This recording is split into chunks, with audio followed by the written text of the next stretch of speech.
नमस्ते, हमारे चैनल पर आप लोग के स्वागत है। मैं आप लोग को माता जी के भजन लेकर आई हूँ।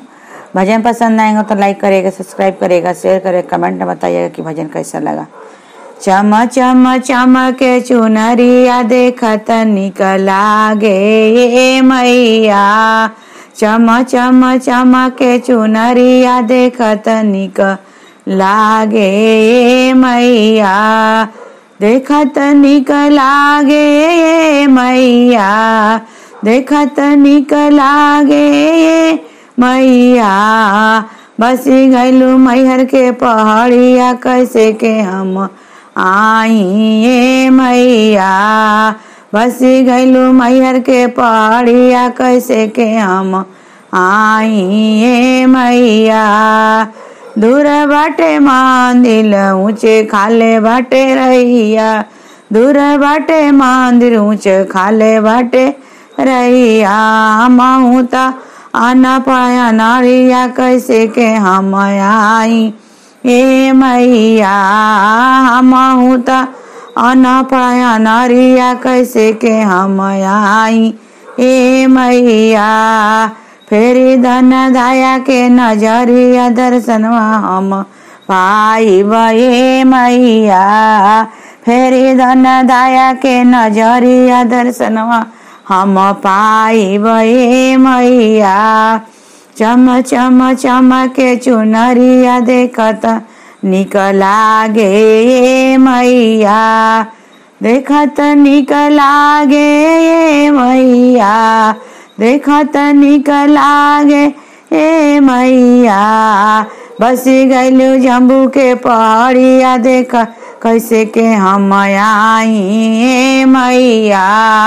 बसी गैलू जम्बू के पहाड़िया, कैसे के हम आइब ए मैया।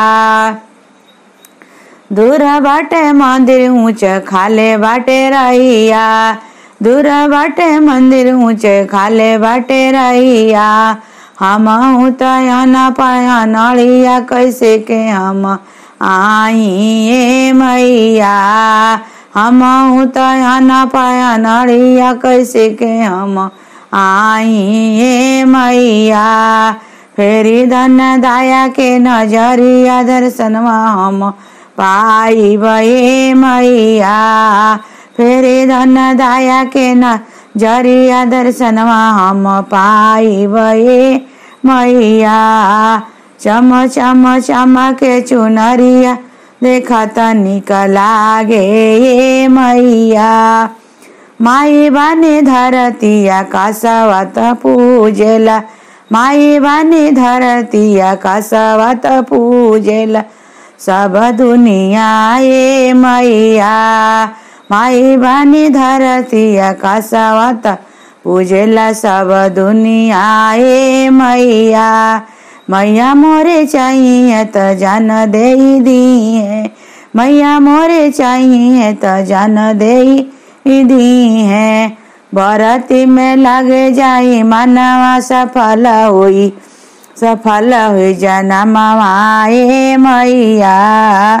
बरती में लगी जाई मनवा, सफल हुई जनमवा ए मैया। चम चम चमके चुनरिया देखत निक लागे ए मैया। चम चम चमके चुनरिया देखत निक लागे ए मैया।